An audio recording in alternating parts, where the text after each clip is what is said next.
ಜಿಲ್ಲೆಯ ಹುಣಸಗಿ ತಾಲೂಕು ಬಪ್ಪರ್ಗಿ ಗ್ರಾಮದ ಅತ್ಯಾಚಾರ ಒಳಪಟ್ಟಿರುವಂತಹ ದಲಿತರಿಗೆ ಬಹಿಷ್ಕಾರ ಹಾಕಿದ ವಿಷಯದ ಬಗ್ಗೆ ಯಾದಗಿರಿಯಲ್ಲಿ ಪ್ರತಿಭಟನೆ ಮಾಡಲಾಯಿತು. ಯಾದಗಿರಿ ಜಿಲ್ಲೆಯ ಹುಣಸಗಿ ತಾಲೂಕಿನ ಬಪ್ಪರ್ಗಿ ಗ್ರಾಮದ ಅತ್ಯಾಚಾರಕ್ಕೆ ಒಳಪಟ್ಟಿರುವಂತಹ ದಲಿತರಿಗೆ ಬಹಿಷ್ಕಾರ ಹಾಕಿದ ವಿಷಯದ ಬಗ್ಗೆ ಮತ್ತು ಕೊಡೆಕಲ್ ಗ್ರಾಮದ 15 ವರ್ಷದ ಯುವತಿ ಮೇಲೆ ಅತ್ಯಾಚಾರಕ್ಕೆ ಯತ್ನಿಸಿದ ಫೋಕ್ಸೋದ ಅಡಿಯಲ್ಲಿ ಕೇಸ್ ದಾಖಲಾಗಿದ್ದು 2 ಘಟನೆಗೆ ಸಂಬಂಧಪಟ್ಟ ಆರೋಪಿಗಳನ್ನು ಬಂಧಿಸುವಂತೆ ಒತ್ತಾಯಿಸಿ ಡಿಸಿ, ಎಸ್ಪಿ ಹಾಗೂ ಡಿವೈಎಸ್ಪಿ ಅವರಿಗೆ ಮನವಿಯನ್ನು ಸಲ್ಲಿಕೆ ಮಾಡಲಾಗಿದೆ. ಇದೇ ದಿನಾಂಕ 30/2024ರಂದು ಬಪ್ಪರ್ಗಿ ಗ್ರಾಮದ ಆರೋಪಿಗಳನ್ನು ಬಂಧಿಸಿರುವುದಕ್ಕೆ ಪೊಲೀಸ್ ಇಲಾಖೆ ಹಾಗೂ ಜಿಲ್ಲಾಧಿಕಾರಿಗಳಿಗೆ ಅಭಿನಂದನೆಯನ್ನು ಸಲ್ಲಿಸಿದ್ದಾರೆ ಎಂದು ಮಲ್ಲಿಕಾರ್ಜುನ್ ಕ್ರಾಂತಿ ಅವರು ತಿಳಿಸಿದ್ದಾರೆ. ಅದೇ ರೀತಿ ಕೊಡೆಕಲ್ ಗ್ರಾಮದ ಪೋಕ್ಸೋದಡಿ ಕೇಸಿನಲ್ಲಿರುವ 3 ಜನ ಗೂಂಡಾಗಳನ್ನು ಬಂಧಿಸುವಂತೆ ಮತ್ತು ಬಪ್ಪರ್ಗಿ ಗ್ರಾಮದ 10 ಕುಟುಂಬಗಳಿಗೆ ಹಾಗೂ ಕೊಡೆಕಲ್ಲು ಗ್ರಾಮದ ಅತ್ಯಾಚಾರಕ್ಕೊಳಗಾದ ಶಹಾಪುರ ತಾಲೂಕಿನ ಕುಟುಂಬಕ್ಕೆ 4 ಎಕರೆ ಜಮೀನು ಮತ್ತು ಸ್ವಂತ ಉದ್ದೇಶಕ್ಕಾಗಿ ನಿಗಮದಿಂದ ಲೋನ್ ಮಂಜೂರು ಮಾಡಬೇಕೆಂದು ಹಾಗೂ ಚನ್ನೂರ್ಕೆ ಗ್ರಾಮದ ದಲಿತರ ಮೇಲೆ ಮತ್ತು ಯಾದಗಿರಿ ತಾಲೂಕಿನ ಅರಕೆರೆ ಗ್ರಾಮದ ದಲಿತರ ಮೇಲೆ ಮಾಡಿದ ಸುಳ್ಳು ಕೇಸನ್ನು ರದ್ದುಪಡಿಸುವಂತೆ ಒತ್ತಾಯಿಸಿ ಮಾಡಿದ್ದಾರೆ. ನೀವು ಅಂತ ಹೇಳಿ ಸಾಮಾಜಿಕ ಬಹಿಷ್ಕಾರ ಆಗ್ತಾರಂತಂದ್ರೆ ಇದು ನಾವು ಯಾವ ಶತಮಾನದಲ್ಲಿ ಬದುಕ್ತಿದ್ದೇವೆ ಬಂಧುಗಳೇ.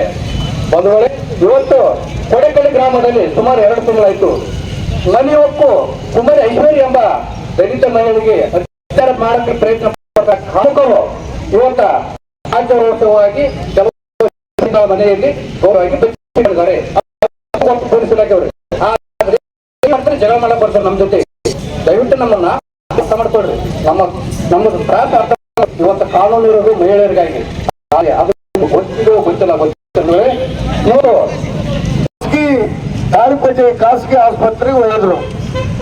ಅಲ್ಲಿದ್ದಂತ ವೈದ್ಯಾಧಿಕಾರಿಗಳು ಈ ಹುಡುಗಿನ 12 ವರ್ಷ ಕಾಣಾಗಿಲ್ಲ, ಇದೆಂತ ಹಣೆ ಬರೋಬ್ಬರ್ತೇಳಿ ತಿಳ್ಕೊಂಡು ನೋಡಮ್ಮ ನಮ್ಮಲ್ಲಿ 60-70 ಸಾವಿರ ಖರ್ಚತ್ತವ, ನೀವು ಬಡವಿದ್ದೀವಿ, ಬಿಜಾಪುರ ಜಿಲ್ಲಾ ಆಸ್ಪತ್ರೆಗೆ ಹೋಗಿ ಅಂತೇಳಿ ಬಿಜಾಪುರ ಜಿಲ್ಲಾ ಆಸ್ಪತ್ರೆಗೆ ಕಳಿಸಿದ್ರು.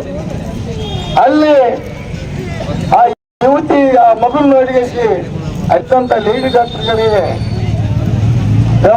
ಬಯಸ್ತು.